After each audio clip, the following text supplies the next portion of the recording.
Bueno, y martes de la economía, como lo habíamos prometido, está con nosotros don Julio Ortega Touz. La semana pasada le pedimos a don Julio que nos analizara la deuda, que ustedes saben que es un tema muy traído y llevado y manipulado y alado, extendido, a pesar de que es tan fácil, porque si algo nos demostró don Julio cuando era director de deuda externa, que usted no puede esconder deuda.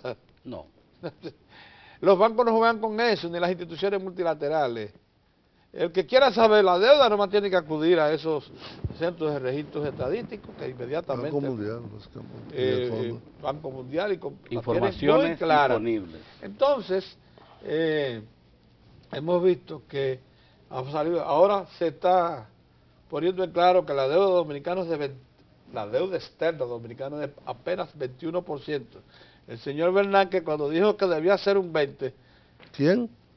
Bernanke dijo los otros días, sí, que debía ser de un 20%. El responsable de la crisis financiera. El responsable de la crisis financiera. No, ese es el que estuvo aquí. No, el que estuvo aquí. No es Bernanke, ese es... Grispan, ese es el responsable de la burbuja. Sí. Entonces el señor Grispan dice eso. O sea, aquí lo presenta como un héroe, ese viejo sinvergüenza. Pero claro, viejo, ¿y cómo van a hacer una cosa así? Y toda la sociedad muy encopetada, tirándose fotos al lado de Grispan. Pero tu colega eminente mira, no lo diga así. ¿Qué? Tu colega eminente. ¿Quién es mi colega eminente? Julio Grispan. Por favor, Julio, antes de entrar a una consideración que me interesaría muchísimo que tratases, y es la puesta en su puesto que le dio Correa a los organismos multilaterales, Fondo Monetario y Banco Mundial. Le quería que me conteste una sola interrogante. Hay la deuda de cada país tiene dos componentes, Julio lo sabe muy bien, pero pues, para decírselo a ustedes rápidamente, una que es deuda interna y otra que es deuda externa.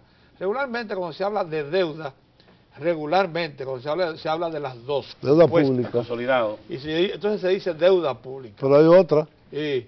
Hay otra, Ajá. que es la deuda total, incluye la deuda privada y la de la familia. Esa nunca se menciona aquí en este país, la deuda privada. Aquí no hay estadística de eso. Porque no hay estadística. Y es fácil. Bueno, tú puedes inferirla por los pasivos de los bancos con el sector privado, y hay otros pasivos del sector privado que son con el exterior que no están cuantificados. Y a eso agregarle la deuda de las familias. Es decir, todo lo que se gasta en consumo, en hipoteca, en tarjeta de crédito, que muchos bancos viven de eso, como usureros. Hay bancos que viven de eso aquí. Sí. Aquí hay bancos que son grandes bancos. La usura. Varios bancos. Varios bancos. Sí, yo no sé cómo se van a hacer ahora con la resolución del Banco de la Junta Monetaria, de que obliga a que la tasa de interés de las tarjetas de crédito sea igual que la tasa de interés de los créditos de consumo. Porque tú para coger un préstamo para un carro te lo dan al 18 y al 20, pero para tú pagar la tarjeta de crédito, si tú te pasas del periodo... interés sobre interés. Primero interés sobre interés, interés compuesto, pero al 70. Sí. Y al 80. Ve acá eso de que si yo no pago, por ejemplo, déjame explicar, Julio, me preguntaba, a mí me han estado preguntando, pero Gonzalo, ahora yo tenía que ir buscando rápido para pagar la tarjeta de crédito, el mínimo que me dieron el plazo, porque de lo contrario me duplicaban. Sí. Eso ya no puede ser. No, no puede ser. En virtud de la resolución no puede ser. Tú la cogiste, no puede cargar intereses sobre intereses. Corriendo nosotros para para mí eso son como las resoluciones del Ministerio de Educación con relación a la educación privada. Sí. Letra muerta. Letra muerta. Nadie le hace caso. Los colegios hacen lo que les da la gana. Aumentan lo que les da la gana, obligan a los padres a pagar antes de tiempo. La superintendencia que las aplique. Al señor Camilo, que prive duro, dale tiempo a que la aplique, que la reclame a los bancos. Vamos a ver, ojalá. Vamos a ver. Él dice que es un hombre de educación que aplique. Loas por Camilo que lo hace. Vamos a ver. Pero aquí los bancos, y en el mundo entero, no aquí solo, en el mundo entero, los bancos han sido chivos sin ley. Por eso han creado la crisis que tienen en el mundo global, comenzando por los Estados Unidos. Igual que los colegios privados.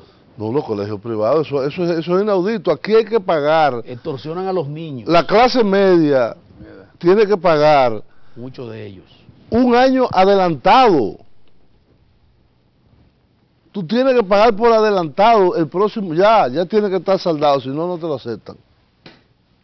Ni te dejan coger los exámenes. Y te le meten un 20, un 30, un 40% de aumento. No, se aumentaron los costos. ¿Pero de dónde? ¿Quién no, pero ¿quién lo autorizó? ¿Quién lo autorizó? Y tú vas al ministerio. Tú no puedes pagar lo mensual. Vas al ministerio y entonces. Que tiene una dirección de colegio privado. Te dicen ahí, no podemos hacer nada porque eso es privado. Pero ayer el Tribunal Constitucional inclusive ratificó la autoridad del ministerio y de regular las tarifas. Sí. Pero vamos a esperar ahora. Julio, una pregunta concreta que quería hacerte y estaba esperando que este martes. Mira, decíamos que la deuda del país sigue. Oye, porque este es el país donde a los políticos les gusta hablar de todo, menos de lo importante. ¿Por qué tú dices eso? Porque es verdad. Dime un político que hable del problema de la educación privada. Y nunca proponen nada. Dime uno.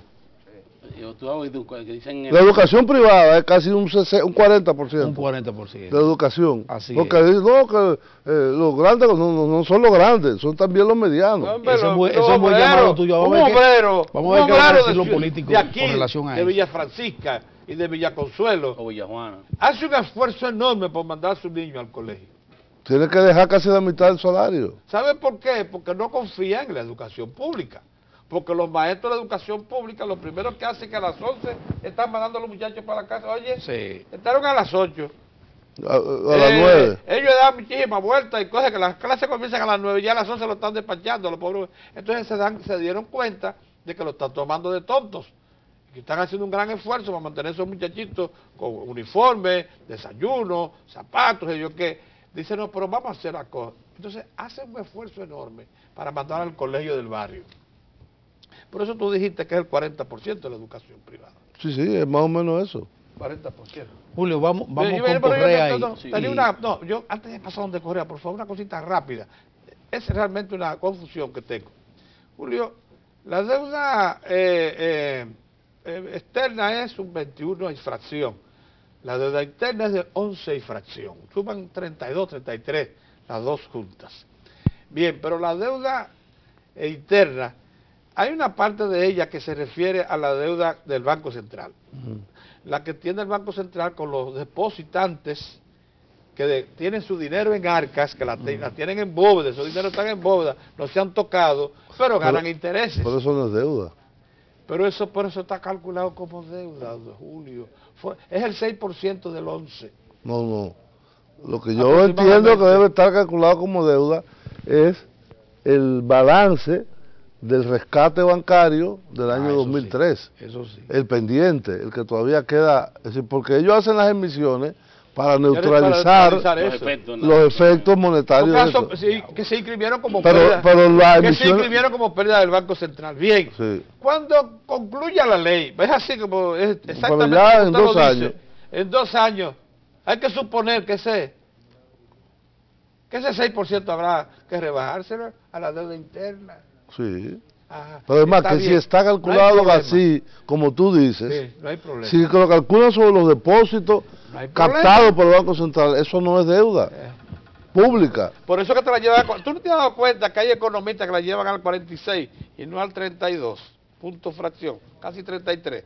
Cuando la llevan al 46 es porque te consideran deuda todos los certificados. Hay economistas que hacen eso y lo hacen a propósito. Sí. Haciéndole creer a la opinión pública que esos dineros no existen o que fueron lanzados al torrente y fueron consumidos. Sabiendo muy bien ellos, lo que dicen eso, que esos dineros están en las arcas del Banco Central, solo a la espera de que una vez el banco pueda devolverlo, ponerlo a disposición del público, le bajan los intereses y la gente va y busca su dinero. No, o extiende los plazos. O lo entregan en largo plazo. Julio, por razones muy diferentes, el ministro administrativo de la presidencia, José Ramón Peralta, decía en estos días que la administración del gobierno felizmente no necesitaba del Fondo Monetario Internacional, pero lo decía en función de las condiciones en que está la economía y en la forma en que está manejando el gasto. el gobierno decía, en estas condiciones de estabilidad macroeconómica, con una racionalidad en el gasto como la que tenemos, con unas reservas como la que tenemos, nosotros no necesitamos del Fondo Monetario Internacional. Correa, en cambio, lo ve a nivel macro. Correa dice, hay que mantener prudente distancia del Fondo Monetario Internacional.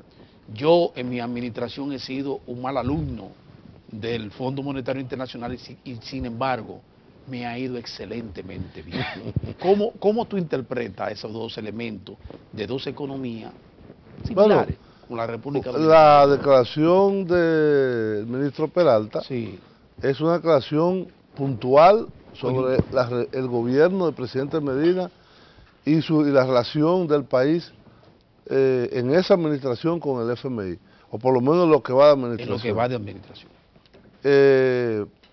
Yo entiendo que es correcto la posición del presidente o de sus ministros. Y de sus ministros, claro. Porque nosotros hemos desarrollado una tendencia dentro de la clase política, no importa los partidos, hay del PLD, hay del PRD, hay, bueno, de los otros partidos menores, que son cautivados por el FMI. Ellos entienden que sin el FMI no hay vida. Se hunde este país, como decía. Que no hay manera de poder hacer una política económica equilibrada, y bueno, y en el sector privado ni se diga, las grandes cúpulas del sector privado. Entonces, agrégamele por favor una burocracia de los estados tradicionales en América Latina que quiere tener siempre la sombrilla del FMI para preservar puestos públicos. Bueno, esa es otra cosa. Pero yo lo que entiendo y que me parece que es muy apropiada la visita de Correa, de un líder continental, porque el presidente Correa, a pesar de su juventud, ya va por su tercer mandato, con un 90% de popularidad y con una economía que sin seguir la receta neoliberal del FMI y del Banco Mundial, ha estado creciendo y ha estado consolidándose y ha ido respondiendo a la gran deuda social que tiene, en el caso del Ecuador, el Estado ecuatoriano con los indígenas y los más pobres en Ecuador, que quizás está peor que aquí. Los niveles de pobreza de esas comunidades indígenas son terribles. Y el presidente Correa ha estado respondiendo a esas demandas y a esa deuda histórica. Ahora bien, lo importante es que Rafael Correa es graduado en economía en Francia y con un doctorado en economía en Estados Unidos. Es decir, no es una persona improvisada que viene a decir cliché, sino es un economista, econometrista de primer orden que conoció como ministro de Economía, como académico y luego como presidente, qué significó el consenso neoliberal para su país, Ecuador. Por ejemplo, él estaba hablando en un momento de la presentación del libro, que lo vi muy breve, yo no estuve ahí, lo vi por televisión algo. Por ejemplo, en el caso del sector eléctrico, que él decía que el sistema de despacho por precios marginales es una receta neoliberal, que no han vendido, que no se aplica a nuestros países. Y el caso de la República Dominicana es el más patético o un ejemplo, entre otros. Ilustrativo, sí. En muchos países donde se intentó implantar ese sistema, con muy pocas excepciones, ha fracasado. O ha introducido niveles de desigualdad social terribles, como es el caso de Chile.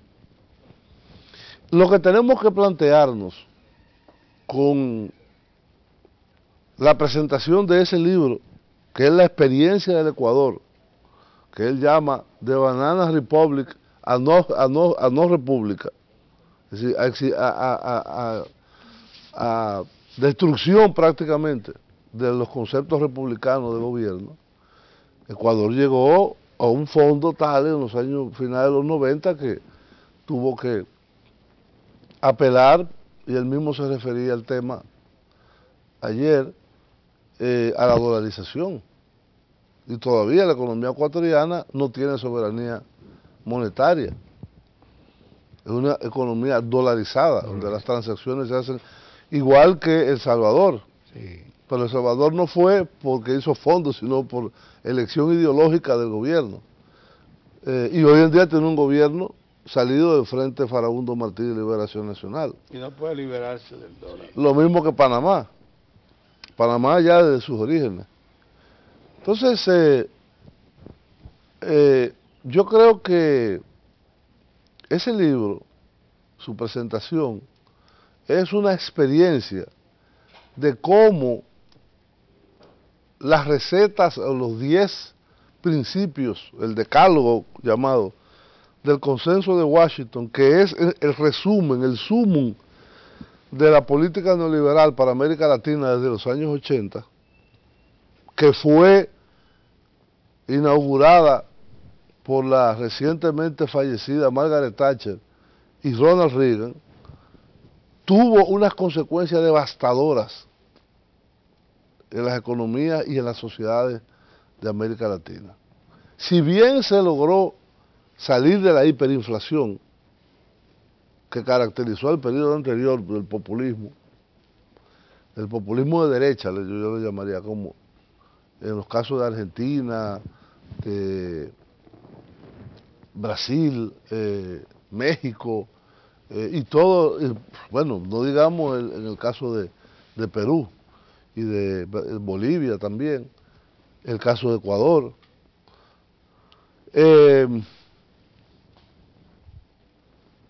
Hay una herencia, diríamos, una sola positiva, que es haber sacado la zona de la hiperinflación, pero dejó unas políticas y unos principios de políticas económicas, sociales, devastadoras. Si uno ve, por ejemplo, lo que los economistas conocen como la curva del índice Gini, que es el que mide el grado de desigualdad y pobreza en un país, en todo se incrementó. La concentración del ingreso en una proporción ínfima de la población también se incrementó. Y la hipoteca de las políticas a los instrumentos de esas políticas a nivel global, que son el FMI y el Banco Mundial, fue absoluta.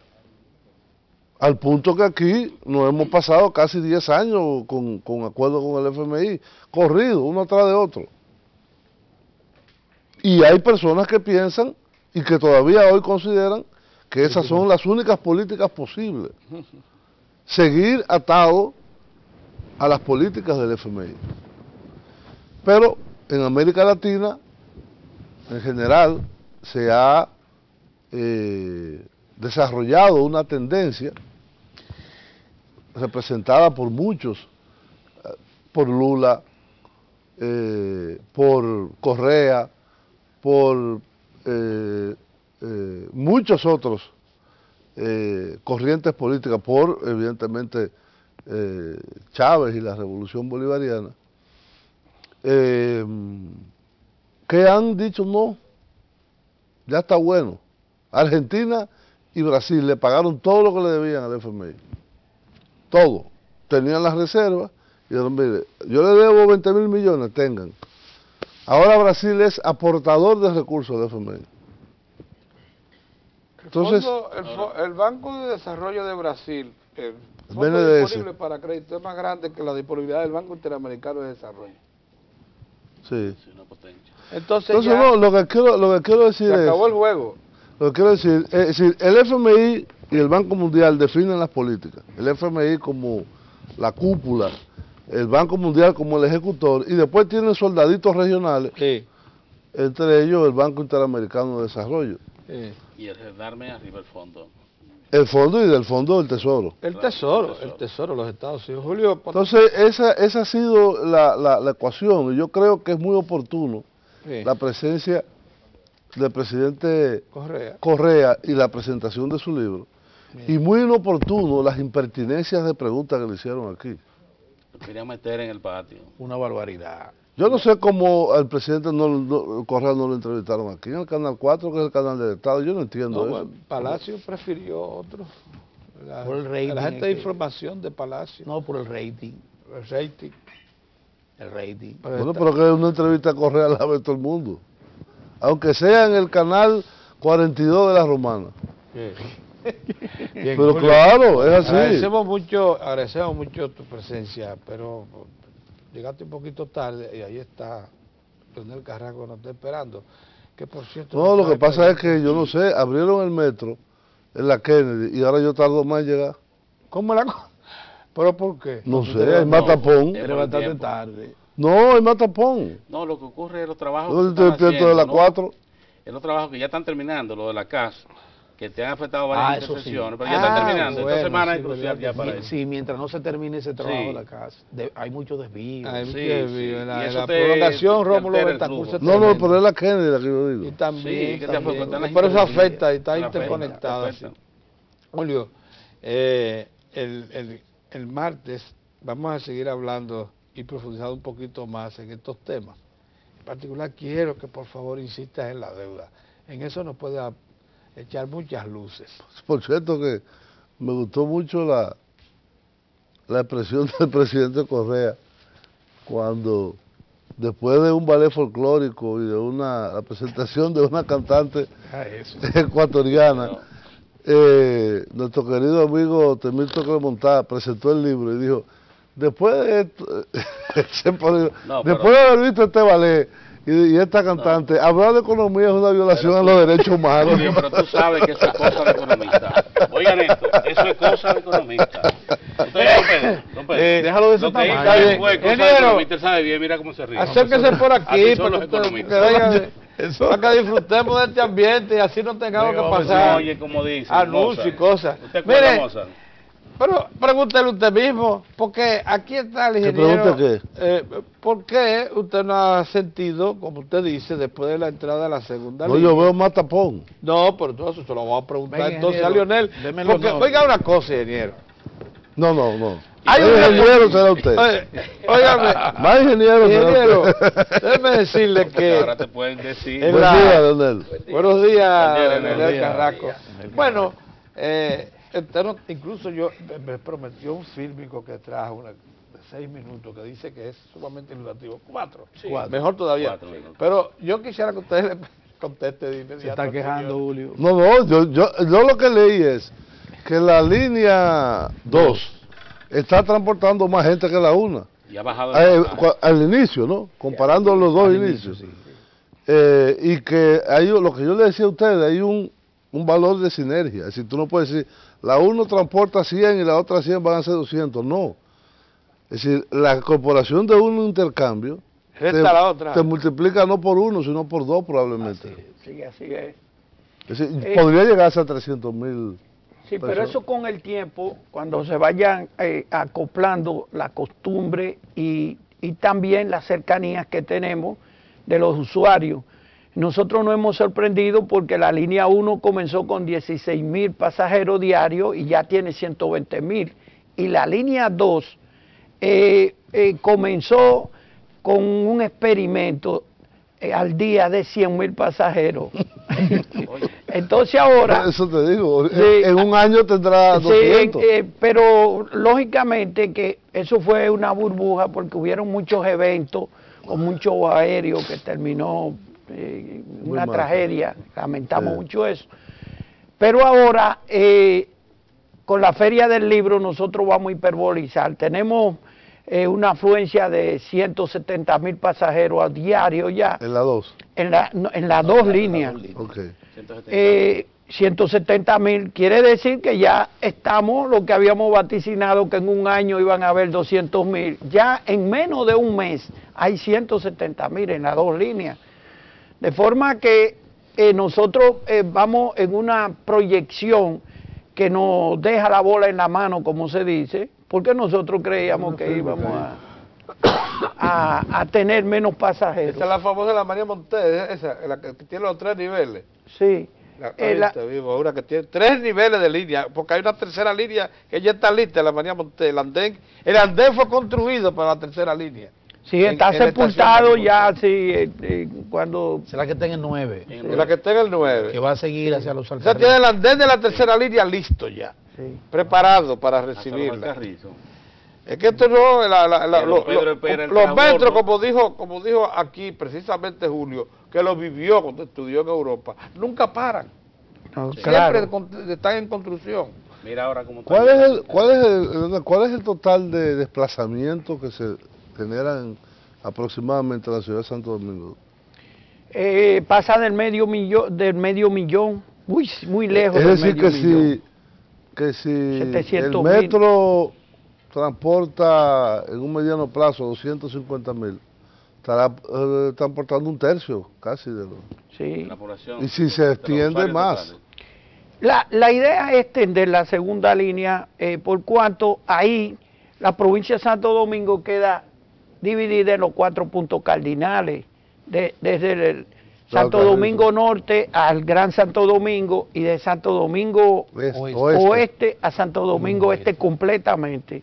Eso sería una buena idea, y como la economía del país no está tan halagüeña, diríamos, pues nosotros creemos que eso es un gran fundamento para nosotros desalojar lo que es la antigua carretera Mella en Santo Domingo Este, que eso es una tragedia de 6 a 9 de la mañana, es una solemne tragedia. Entonces nosotros lo que queremos es... Pero eso se ha ido desahogando, porque sí, claro, hay protesta de los transportistas, porque le están quitando pasajeros. Bueno, en el tramo Kennedy,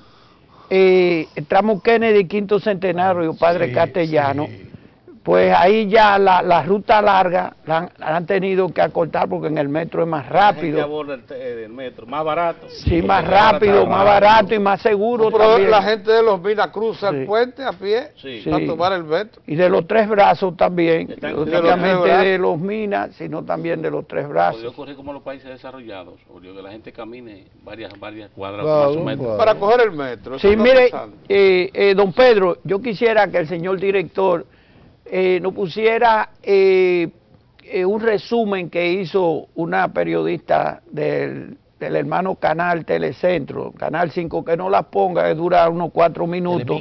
Telemicro, sí.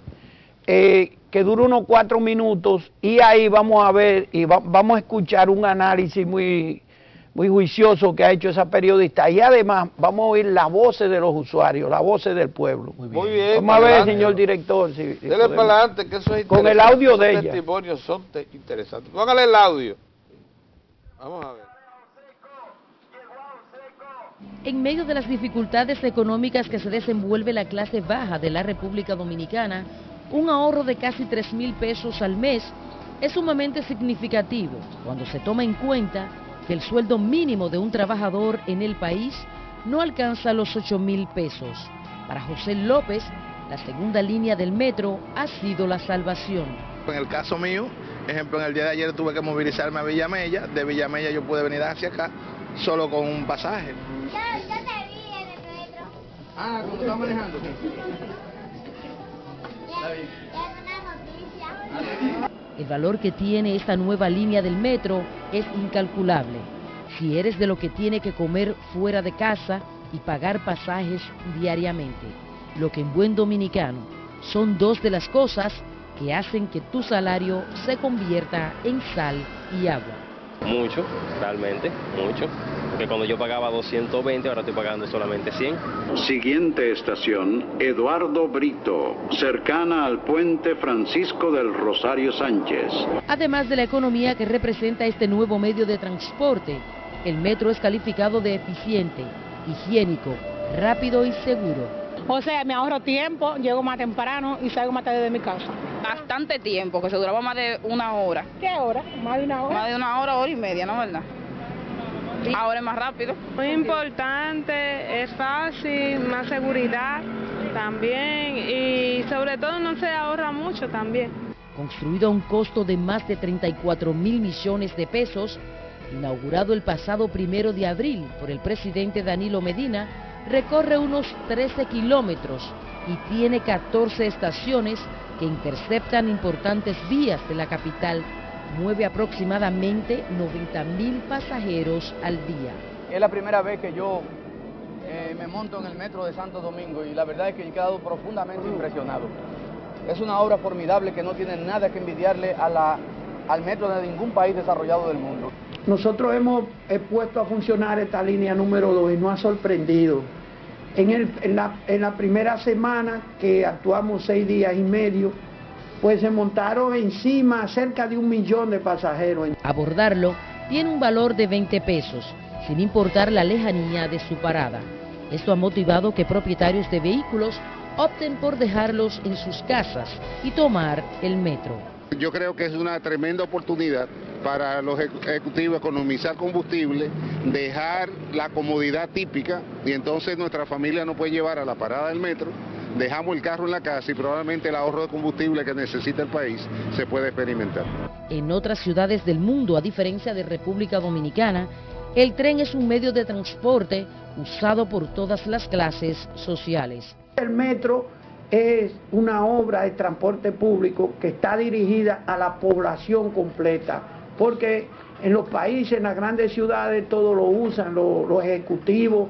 Fui a hacer una consultoría con un empresario de Nueva York y a la hora de salir de la oficina, lo que me sorprendió es que él me dijo, vámonos a la parada de la 42, y tomó el metro y nos fuimos a cenar a un restaurante.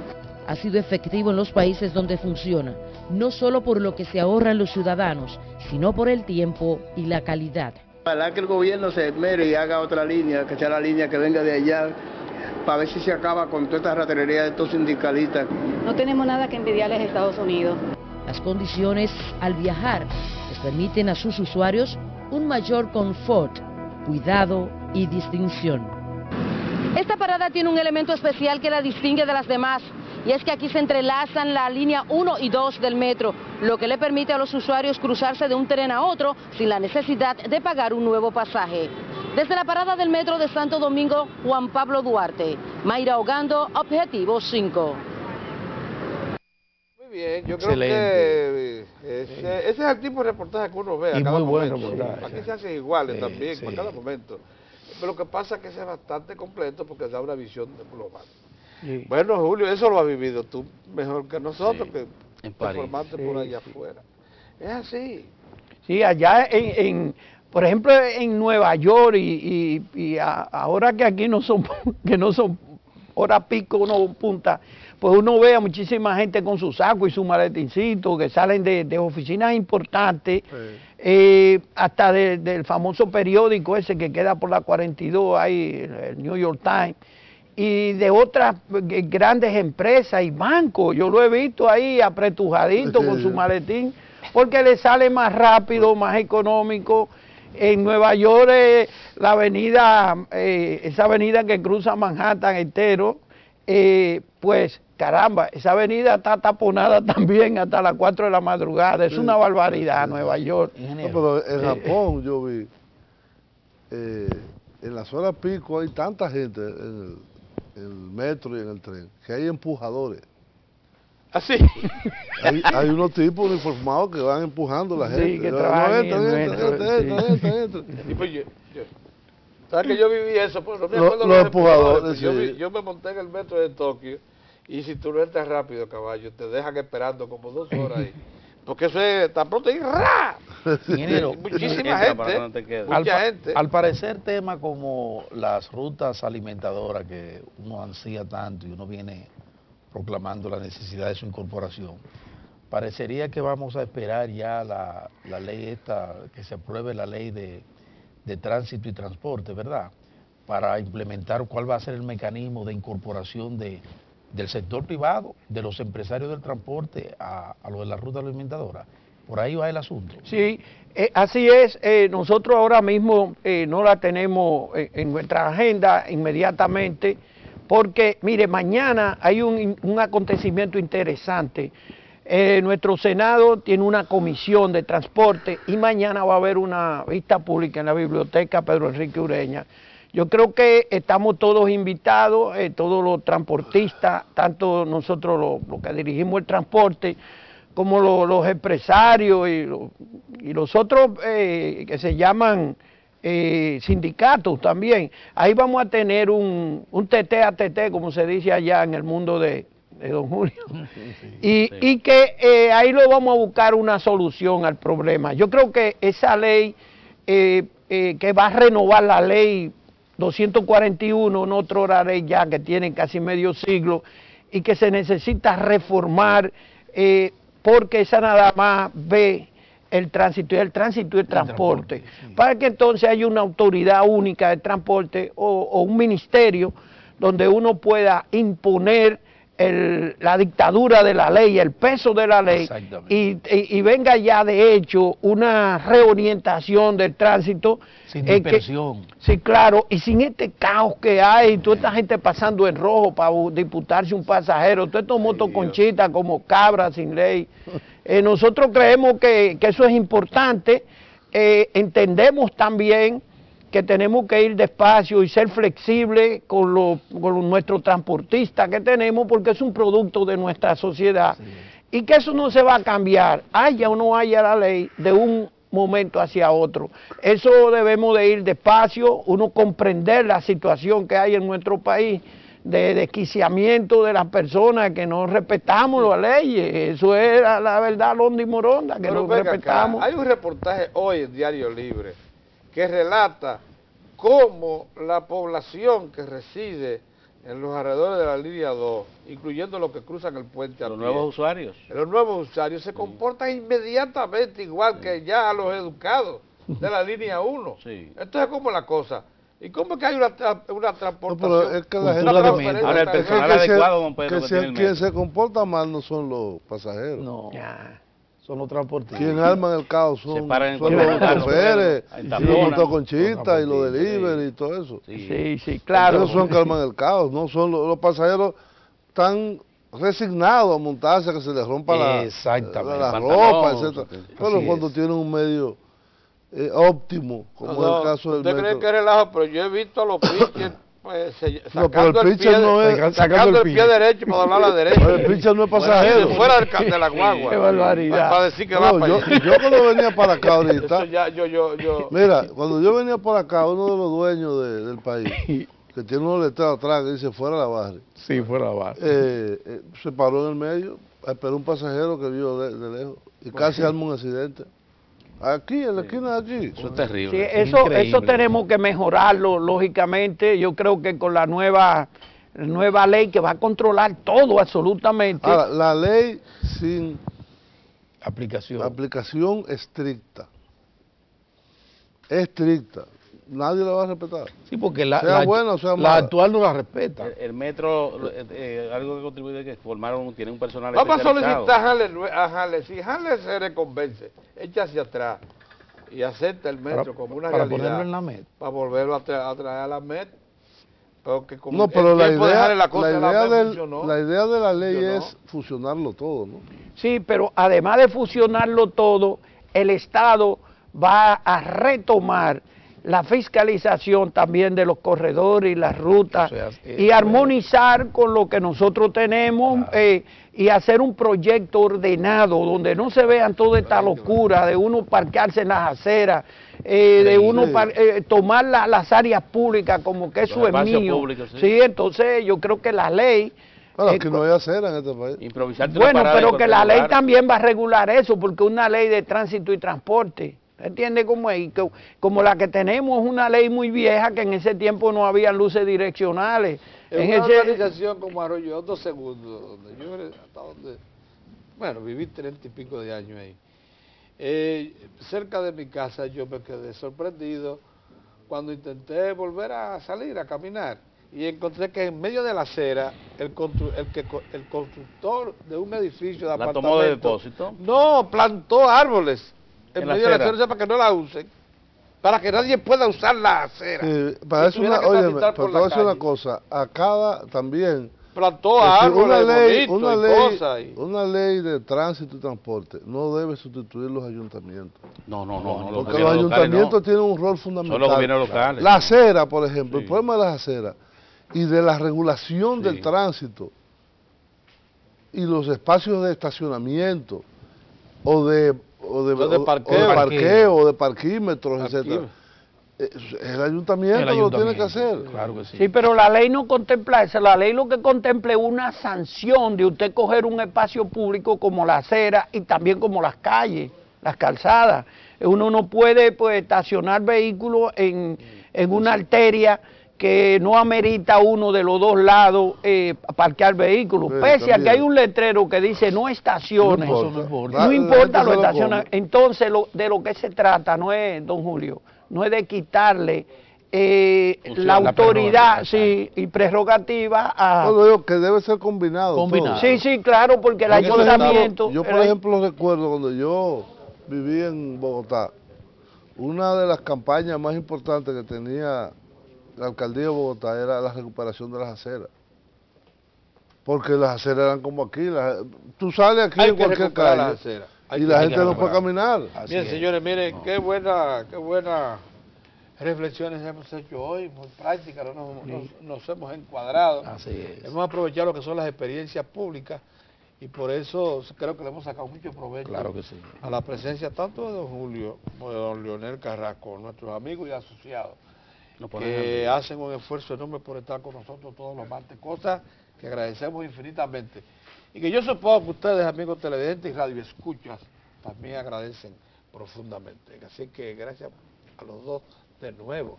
Pero ahí está Lalo esperándonos para darnos informaciones actualizadas de los deportes. Sobre los esteroides de Cano.